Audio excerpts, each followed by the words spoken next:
La philosophie qui définit Dandy, c'est une philosophie de liberté, de joie, de passion, de respect et de partage.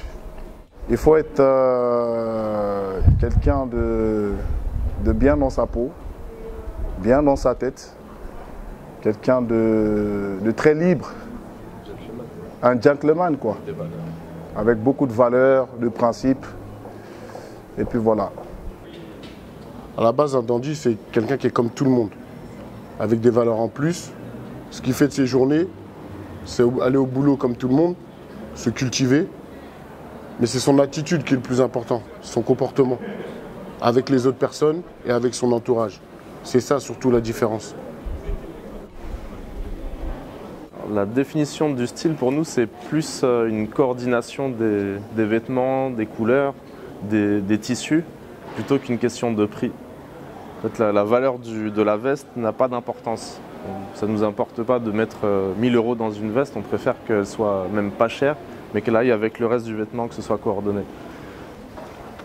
Par rapport à mes copains, c'est mon père qui m'a inspiré en fait. C'est que mon père disait toujours que être bien habillé, c'est déjà être au rendez-vous en fait. Et pour moi, j'ai fait cette philosophie-là, c'est rentré dans ma tête. À force de grandir, c'est que j'avais toujours cet esprit-là d'être bien dans ma peau, d'être d'être bien habillé, présentable, partout où j'y allais en fait.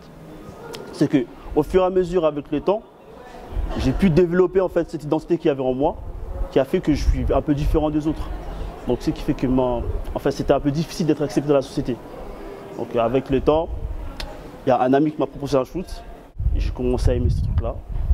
Je me suis vraiment mis dedans, et je me suis vraiment référé au dandysme de Londres en fait. C'est que le côté que j'ai en fait, c'est que c'est plus les côtés d'un dandysme avec une allure très originale en fait, avec un charisme, une prestance qui définit sa personnalité. Donc ce qui fait qu'il n'a pas besoin de s'exprimer pour savoir qui il est. On sait qui il est parce que sa personnalité reflète ce qu'il est en fait.